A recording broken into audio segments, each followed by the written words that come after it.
بیٹی ماں کو کہہ رہی تھی بھوک نہیں، اور ماں کے آنسو ایسے گر رہے تھے. بیٹی ماں سے کہہ رہی تھی بھوک نہیں، اور ایسے اس کے آنسو گر رہے تھے.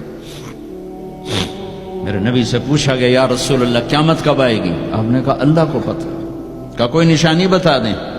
کہ جب ماں کو ذلیل کیا جائے گا آ جائے گی. میرے نبی نے چونکہ ماں کو دیکھا ہے ابا کو دیکھا نہیں، اور 6 سال کا زمانہ گزرا ہے. 6 دن کے بعد آنسو ختم ہو جاتے ہیں، چاہے ماں مرے چاہے باپ مرے.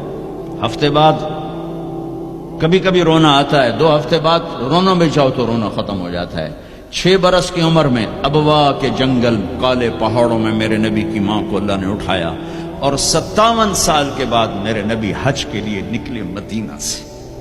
12,000 کا قافلہ چلتے چلتے چلتے ابوا میں کچھ 70,000 ہو چکا ہے، اور آپ اپنی اونٹنی پہ سفر پر ہیں، راستے پر ہیں. آگے ابوا کا چھوٹا سا گاؤں ہے جہاں سارے قافلے نے ٹھہرنا ہے. آپ نے اپنی اونٹنی کو یوں موڑ دیا پہاڑوں میں. قریب کے لوگوں کو پتہ ہے کہاں جا رہے ہیں، باقی تو سب نیا مجمع ہے. وہ کہہ رہے ہیں کہاں جا رہے ہیں کہاں جا رہے ہیں. آپ اپنی اونٹنی کو اندر چلتے چلتے چلتے چلتے چلتے چلتے ایک جگہ اونٹنی کو بٹھایا. ایک پہاڑ ہے 70-80 فٹ اونچا، اس پہاڑ پر چڑھے. وہاں ایسے ہی چوکور سا میدان ہے، باقی سارے پہاڑ یوں ہیں. سن 2000 میں بھی اماں آمنہ کی قبر کی زیارت پہ گیا تھا. جو میں وہاں میں تمہیں کیا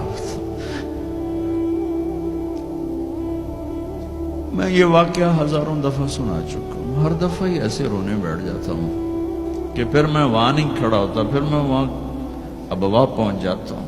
میں دیکھتا ہوں 6 سال کی عمر میں میرے نبی کو اللہ نے یہاں اتنا بڑا امتحان دیا کہ جنگل میں ماں کو موت دے دی. 25 سال کی عمر میں ماں مر گئی، اچانک مر گئی، کوئی بیماری نہیں کچھ نہیں، جس کو آج ہم ہارٹ اٹیک کہتے ہیں، ہارٹ فیلئر کہتے ہیں.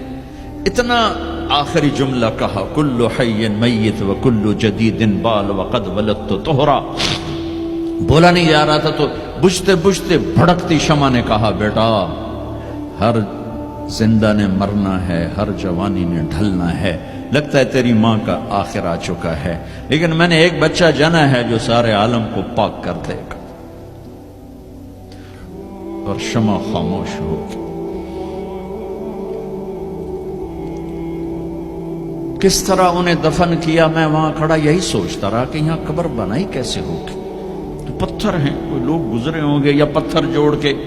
جب ایمن نوکرانی ساتھ ہیں، وہ ان کو لے کر نیچے اتری، اونٹنی کے قریب پہنچی تو آپ نے ہاتھ چھڑایا اور پھر بھاگے، پہاڑی پہ چڑھ گئے.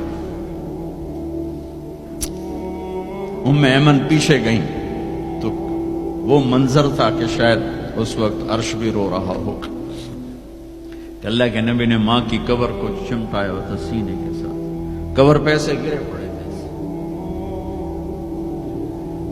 اور جب ایمن قریب آئیں تو وہ نوحہ کہہ رہے تھے کہ پتھر بھی پگھل رہے تھے کہ ماں جی آپ کو تو پتا تھا آپ کے سوا میرا کوئی نہ تھا، آپ مجھے چھوڑ کے کیوں چلی گئی، آپ مجھے چھوڑ کے کہاں چلی گئی. ایمن نے اٹھانا چاہا، انکار کر دے گا. میں نہیں جاتا، میں نہیں ماں کو چھوڑ کے جاتا. کھینچ کے لے گئی، گھسٹتا ہوا بچہ پہاڑ سے اتارا. 2 دن روتے روتے مکے کا سفر ہے، پھر کھانا بھی بند ہو گیا، پینا بھی بند ہو گیا، سوائے زمزم کے چند گھونٹ پانی کے سارا دن نہ کھاتے تھے نہ پیتے تھے، اکیلے بیٹھے رہتے، نہ ماں نہ باپ نہ بھائی نہ بہن. اللہ 57 سال کے بعد ماں کی قبر پر پہنچے اور قبر کے سرہانے آ کر بیٹھے. گوڈے اوپر اٹھائے اور ہاتھ یہاں رکھے اور سر گوڈوں میں دے دیے، جیسے چھوٹے بچے رونے کی پوزیشن بناتے ہیں. یہ چھوٹی جگہ میں دکھا نہیں سکتا. اور پھر جو رونا شروع کیا، اتنا روئے کہ ساری داڑھی سارا سینہ آنسوں سے بھر گیا.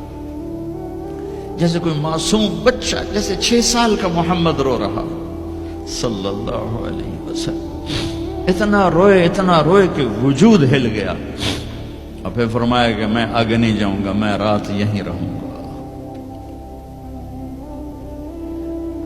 تم کیا جانو رشتے کیا ہوتے ہیں، تمہیں صرف پاؤنڈ گننے آتے ہیں۔ تم سے مراد میں بھی اور سارے بھی، کہ ناراض نہ ہو جاؤ، ساری امت کا یہی حال۔